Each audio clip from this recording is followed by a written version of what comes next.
Hello everyone, नमस्कार। मैं पारुल गुप्ता करती हूँ आपका स्वागत मेरे यूट्यूब चैनल में अनस्टॉपेबल बाय पारुल गुप्ता, मतलब पारुल गुप्ता रुकेगी नहीं। तो चलिए शुरू करते हैं आज का वीडियो। बट उससे पहले अगर आपने मेरा चैनल लाइक सब्सक्राइब नहीं किया है तो प्लीज़ मेरे चैनल को लाइक कीजिए, सब्सक्राइब कीजिए और शेयर करना बिल्कुल मत भूलिएगा। एक और बात, अब आप सोच रहे होंगे कि ये फाइनेंस से रिलेटेड वीडियो है, इसमें हमारा क्या काम, हमें तो एंटरटेनमेंट चाहिए। बट अगर आपकी जेबें खाली हैं तो आप एंटरटेनमेंट का भी क्या करेंगे, एक टाइम के बाद वो भी आपको बोर करने लगेगा। तो चलिए भरते हैं अपनी जेबें और करते हैं इन्वेस्टमेंट। आ गया है नया आईपीओ जो है स्टोवक्राफ्ट लिमिटेड का। देखेंगे उस कंपनी के बारे में, जानेंगे उस कंपनी की डिटेल एनालिसिस, क्या कहते हैं फाइनेंशियल स्टेटमेंट, कैश फ्लो। और तो चलिए देखते हैं इस कंपनी के आईपीओ के बारे में और डिटेल में जानेंगे इन डेप्थ में कि क्या कहता है ये आईपीओ।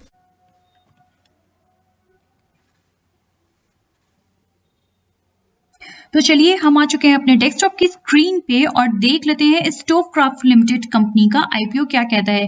बट उसके पहले जो नए इन्वेस्टर्स हैं जिनको आईपीओ का नाम सुनते साथ लगता है कि वाओ कंपनी ने आईपीओ निकाला है मतलब हमें इन्वेस्टमेंट करना है, तो उनके लिए एक अलर्ट मोड है कि आप हर किसी कंपनी में इन्वेस्टमेंट नहीं कर सकते हैं। पहले कंपनी की डिटेल चेक करिए, उसके बाद ही आप इन्वेस्टमेंट कीजिए। हर कंपनी इन्वेस्टमेंट के लिए नहीं होती है। आईपीओ का मतलब सिर्फ इन्वेस्टमेंट नहीं होता है। तो कंपनी फंड रेजिंग के लिए भी इन्वेस्टमेंट करती है। बहुत सी ऐसी कंपनियां हैं जिनके आईपीओ अच्छे नहीं होते हैं, जिनकी कंपनी का बेस स्ट्रांग नहीं होता है, बट उन कंपनी के भी आईपीओ आते हैं। बहुत से इन्वेस्टर्स जो होते हैं नए हैं, वो इन्वेस्टमेंट कर लेते हैं भूलवश कह सकते हैं या फिर एक्साइटमेंट में, बट वो उन इन्वेस्टर्स के लिए आईपीओ नहीं होता है। तो चलिए शुरू करते हैं आज का एनालिसिस, डिटेल एनालिसिस, ताकि आपका रहे पैसा हर फरेब से दूर। तो हम बात कर रहे हैं स्टोवक्राफ्ट लिमिटेड की, जिसके 3 मेजर प्रोडक्ट हैं, ब्रांड है pigeon, Gilma and Black decker. देख लेते हैं कि आपको इन्वेस्टमेंट करना चाहिए कि नहीं। कंपनी की डिटेल जान लेते हैं। स्टोवक्राफ्ट लिमिटेड जो है वो लार्जेस्ट कंपनी है, लिमिटेड कंपनी है किचन अप्लायंस इंडस्ट्रीज में। कंपनी कहती है कि हम टेक्नोलॉजी के बेसिस पे ऐसी मास्टरपीस बनाते हैं जो कि आपकी किचन की शोभा बढ़ाती है। कंपनी के 3 मेजर ब्रांड हैं, Pigeon, Gilma and Black Decker. Company के एम्प्लॉय 2000 प्लस हैं। प्लस कंपनी जिन प्रोडक्ट्स में डील करती है वो है cooker, non stick cookware, gas, induction cooktop, mixer grinder, chimney, hobs और भी बहुत सारे। कंपनी की कुछ जो ब्रांचेस हैं वो है मिडिल ईस्ट में, केनिया में, Uganda, Qatar, Sri Lanka, Fiji, US and Kuwait में। और बेसिकली इसका नेटवर्क जो है वो 14 प्लस कंट्रीज में फैला हुआ है। इसके जो मेजर क्लाइंट हैं वो है Walmart, Big Lots and Belk. Company का कहना है कि हम ऐसे प्रोडक्ट बनाते हैं जो यूजर फ्रेंडली होते हैं, काफी सेफ होते हैं, जो हमारे गृहिणियां होती हैं उनके लिए सेफ्टी के बेसिस पे हम ध्यान रख के वो प्रोडक्ट बनाते हैं। वैल्यू फॉर मनी होती है, मतलब बहुत ज्यादा हमारे प्रोडक्ट खरीदने के लिए आपको खर्चा नहीं करना पड़ता है। ड्यूरेबिलिटी होती है, मतलब काफी टिकाऊ होते हैं हमारे प्रोडक्ट। यूजर फ्रेंडली फीचर्स होते हैं, बहुत ज्यादा डिफिकल्ट नहीं होते हैं कि लॉकिंग सिस्टम हो जिससे कि आप कंफ्यूज हो जाए। प्लस एफिशिएंसी होती है हमारे प्रोडक्ट को यूज करने में आपको। नेक्स्ट हम बात कर लेते हैं कि कंपनी की शुरुआत कहाँ से हुई है। तो कंपनी एस्टैब्लिश हुई थी 1994 में। सबसे पहले ये बनाना शुरू किया था इसने केरोसिन स्टोव। केरोसिन स्टोव बनाने के बाद इन्होंने मैन्युफैक्चरिंग स्टार्ट की थी एलपीजी स्टोव बनाने की 1997 में। उसके बाद इन्होंने 2001 में जाके पिजन एंड गिल्मा ब्रांड को लॉन्च किया था। उसके बाद ये कंपनी बहुत ज्यादा हाईलाइट होना शुरू हो गई थी। उसके बाद एक कंपनी ने मैन्युफैक्चरिंग प्लांट एस्टैब्लिश किया था हिमाचल प्रदेश में 2003 में। फिर उसके बाद 2005 में कंपनी ने 50 गिल्मा के स्टोर ओपन करे थे इंडिया में। ये ध्यान रखिएगा, इंडिया में इन्होंने 50 अपने स्टोर ओपन किए थे। फिर उसके बाद कंपनी ने टाई अप किया IOCL, BPCL and HPCL company से।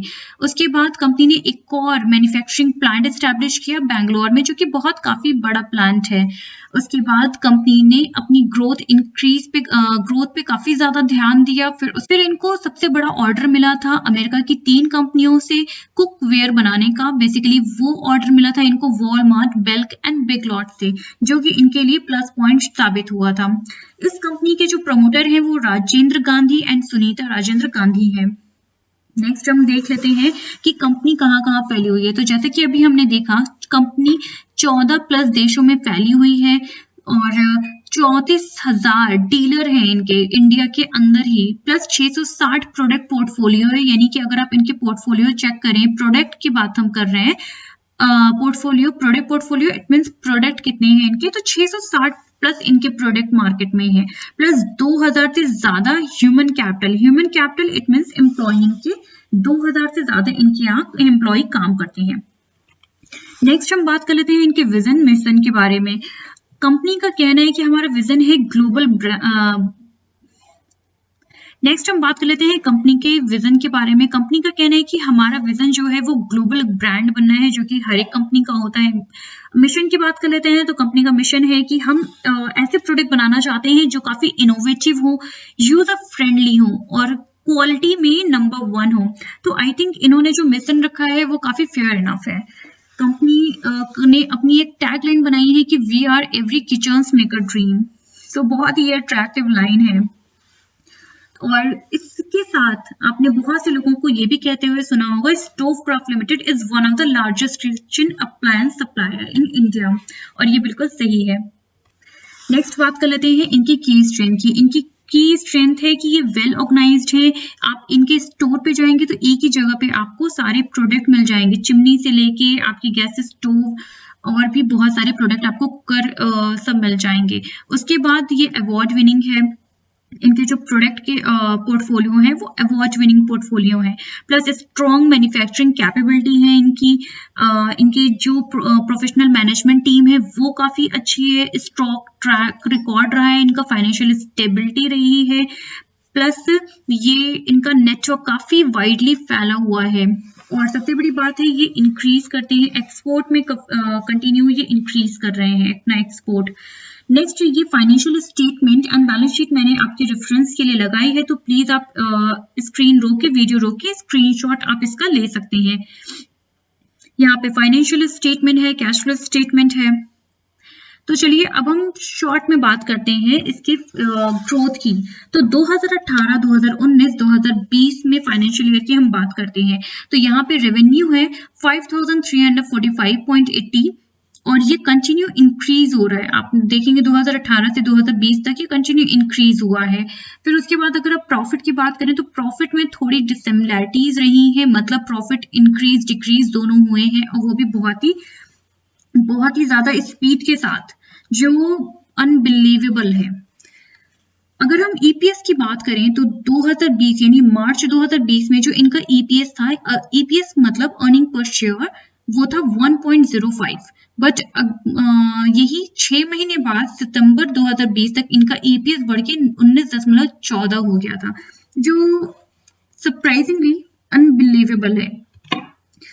शॉर्ट में हम देख लेते हैं चार्ट के माध्यम से। चार्ट काफी हेल्पफुल होता है हमारे लिए, काफी चीजों को इजी कर देना। चार्ट के माध्यम से हमें क्लियर इंडिकेशन मिलता है, हमें दिखता है कि क्या चीजें कैसे एस्टैब्लिश हुई हैं, कितना रेवेन्यू है, कितना प्रॉफिट है कि नहीं है।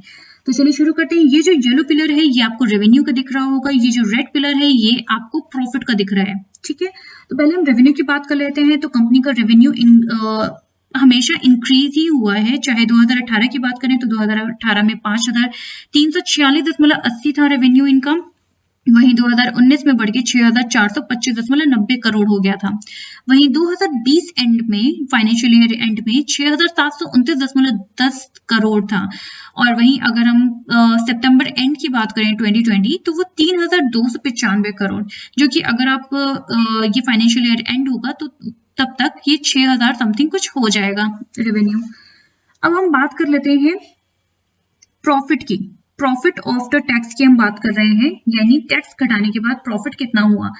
तो यहाँ पे आपको दिख रहा होगा कि 120 करोड़, 1-2 करोड़ रुपए का नहीं, क्लियरली 120 करोड़ रुपए का 2018 में कंपनी को लॉस हुआ था। उसके बाद कंपनी ने धीरे धीरे अपने आप को एस्टैब्लिश और अच्छा किया।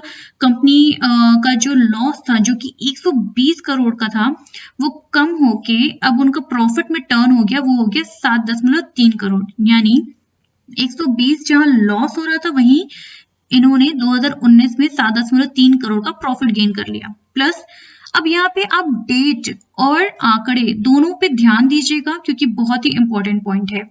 यहाँ पे अब मार्च 2020 की बात करें तो यहाँ पे 31.7 करोड़ का प्रॉफिट जनरेट हुआ कंपनी को, और सितंबर एंड में यानी मार्च 20 से सितंबर 20 तक कंपनी को जो प्रॉफिट हुआ है वो 287.7 करोड़ का है, जो कि टोटली फेक नजर आ रहा है।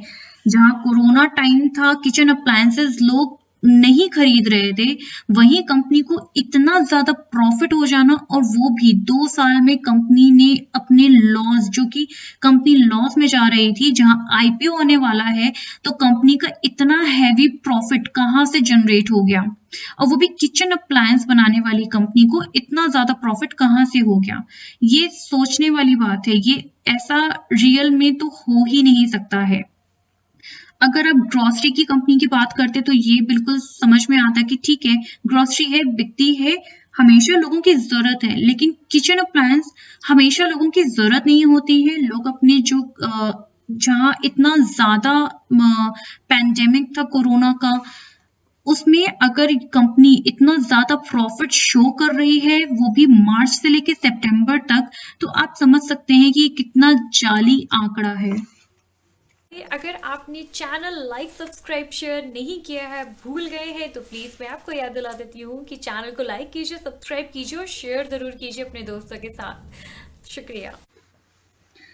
तो यहाँ पे कुछ रिस्क फैक्टर भी है आईपीओ में इन्वेस्टमेंट करने में। तो एक रिस्क फैक्टर, जो मेन रिस्क फैक्टर है, जो ऑलरेडी हम डिस्कस कर चुके हैं, बट अब अगर आप पूछें कि आईपीओ में हमें इन्वेस्टमेंट क्यों करना चाहिए, मतलब इस कंपनी के आईपीओ में हमें इन्वेस्टमेंट क्यों करना चाहिए, तो पहली बात, ये किचन अप्लायंसेस में, किचन अप्लायंस सप्लायर्स में नंबर 1 पे है कंपनी, लार्जेस्ट है। सेकेंड है स्टेबल रेवेन्यू ग्रोथ है, जो कि आपने देखा था कि रेवेन्यू ग्रोथ जो है इनकी वो स्टेबल है। नेक्स्ट अगर हम बात कर लेते हैं कि इस आईपीओ को लाने का कंपनी को ऑब्जेक्टिव क्या है, तो पहला ऑफर फॉर सेल है, यानी कंपनी के जो शेयर होल्डर हैं, यानी एग्जिस्टिंग शेयर होल्डर हैं, वो अपनी शेयर होल्डिंग बेच रहे हैं। दूसरा है repayment and prepayment of full and part of certain borings, यानी इनकी जो कुछ उधारी है वो ये पूरी करना चाहते हैं, जो इन्होंने कर्जा लिया है उसे चुकता करना चाहते हैं, आप कह सकते हैं। तीसरा है जनरल कॉर्पोरेट पर्पस, जो सारी कंपनियों का होता है।